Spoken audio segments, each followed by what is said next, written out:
Israeli official says that Iran has now fired towards Qatar and Iraq. Mark, what is the significance of this? We're going to know a lot very quickly of the payload and the intent of the Iranian military. A lot of our troops are sitting ducks in the region. Kind of walk our audience through. We've seen this similar in 2020 with the taking out of Soleimani. So please educate our audience on this as we see this develop in real time. Well, we saw it then. We also saw it when Israel and Iran fought a few months ago. I think there's a good possibility. I'm not predicting it. I'm not saying it's the only possible outcome, but I think there's a good possibility that Iran will do something like what they've just reportedly done, tell their people it was a huge success and the full retaliation, and stand down. I think that's a possibility. And I know there are people in the administration who are familiar with that possibility as well. They may also decide to activate whatever remaining forces they have, both on their own and through proxies, to try to harm the United States and the United States allies. And that'll put a lot of pressure on President Trump to decide what he wants to do. His rhetoric suggests that if Iran does that, the U.S. will respond quite forcefully. But Israel's taking out a lot of targets now. So I'm not sure what's left for the U.S. to hit, but there's certainly ways to ratchet this up. So if a single American life is lost, I think the president will act in quite full force. If it's just property, maybe not. Yeah, and so this has been a little bit telegraphed, though. We've kind of heard this for the last hour or 2 hours.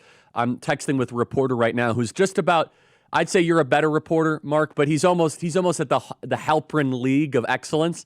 He says, quote, it sounds like, based on what our reporting, this was telegraphed and designed to avoid casualties. Why would Iran do that? Why would Iran telegraph and design a military attack to avoid casualties?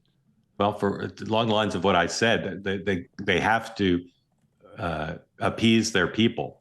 Their whole premise of governance has been, on the military front, the geopolitical front, we're going to stand up to the big Satan and the little Satan. And people in Iran know that the United States and Israel both have now attacked the Iranian assets. And I think, again, they've done this at least twice now, where they don't want to bring the full measure of the United States force upon them. But they need to tell their people they've done something, and they can tell the Iranian people they did respond, and they can exaggerate the degree of success and the tit for tat nature of the response. And that's what many people think they'll do. And this could be a sign of that. But, this is not a closed thing. It's not like they get one chance to respond. They may respond that way and then respond a different way. Charlie, I think the biggest variable in all of this is the Iranian people and what the government feels they need to do to appease them or keep them from demanding a change in government or have a perception that they're a failed regime.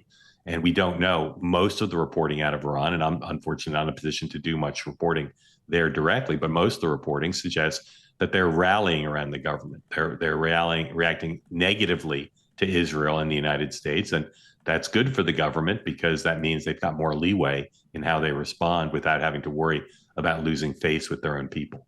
Okay, 6 missiles launched so far by Iran right now as we're here on air towards Qatar. I'm told many have been intercepted. There are multiple explosions over Doha, and those interceptions are ongoing right now. So it's conceivable that Iran kind of, hey, it's coming, and they didn't quite want to kill Americans, but they wanted to show face domestically. And they said, hey, we did this thing, it's over. And I mean, I could see it if these missiles are successfully intercepted and no U.S. troops die. What does your reporting show, Mark, about how President Trump would respond? Do you think he will take an off-ramp and then kind of just put this thing, consider it done, if no U.S. troops die? In the short term, I do think that's what the president would do if it's just some buildings hit. However, there's an ongoing issue, right? The president, to the extent, and again, you've taken heat, as you said, both called an isolationist and called a warmonger. The president is committed to not letting Iran develop a nuclear capability or intercontinental ballistic capability. The Israelis seem to be on this, and they continue to not only hit our targets in Iran, but with a great deal of confidence. But if there's another element of the mission, like we saw over the weekend, where the United States capability can get it done and Israel can't, they don't have the B-2s and the bunker busters, then I think the president would go back for more.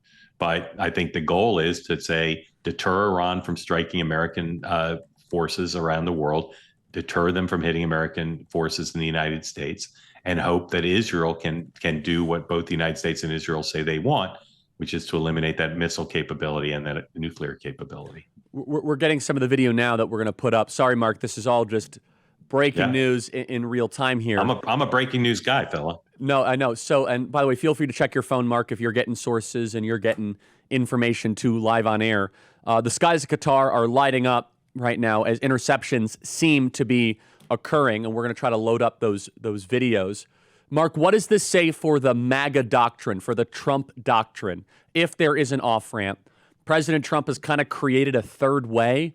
We've kind of always existed in, hey, either you're a dove or you're a hawk. President Trump has always existed kind of in between those two modalities. Yeah. What does this mean for the Trump doctrine and the Trump foreign policy worldview? Speak loudly, carry a big stick, use it when necessary, and no boots on the ground. I find people who are surprised by how President Trump is handling this to be guilty of not paying attention. He's doing exactly what he said he would do. People say, well, this is a slippery slope. No, he's not going to put boots on the ground. They're not going to be American forces on the ground. There's going to be no nation building. There's going to be no attempt to win the hearts and minds of the Iranian people. There'll be a lot of rhetoric about how the Iranian people, as the president put on Truth Social yesterday, how the Iranian people should consider changing their government because their government has not performed in their best interest. I think you'll continue to see that. And I think you'll continue to see overwhelming force used to take out whatever needs to be taken out to make sure that Iran cannot be a nuclear power.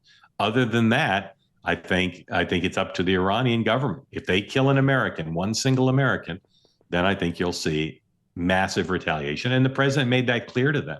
That doesn't mean boots on the ground. We've got extraordinary air power. The Israelis have helped clear the way by making the Iranian Air Force and anti-air capacity quite limited. And so I think the president, as he said over the weekend, and the experts I talked to concur, the mission that was carried out over the weekend is the tough one.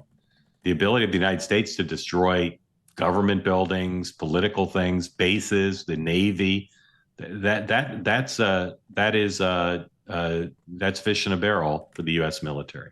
All right, we have some visuals. I just want to put this up on screen of some of the interceptions that are happening over Qatar. Now, remember, this is very ballsy for Iran to do because Qatar and Iran, I don't want to say they're allies, but there's definitely something that's been going on there with oil, and they're closer than Saudi Arabia and Iran. So this is quite a maneuver for Iran to do. But look at that, those interceptions happening over the skies of Qatar right now.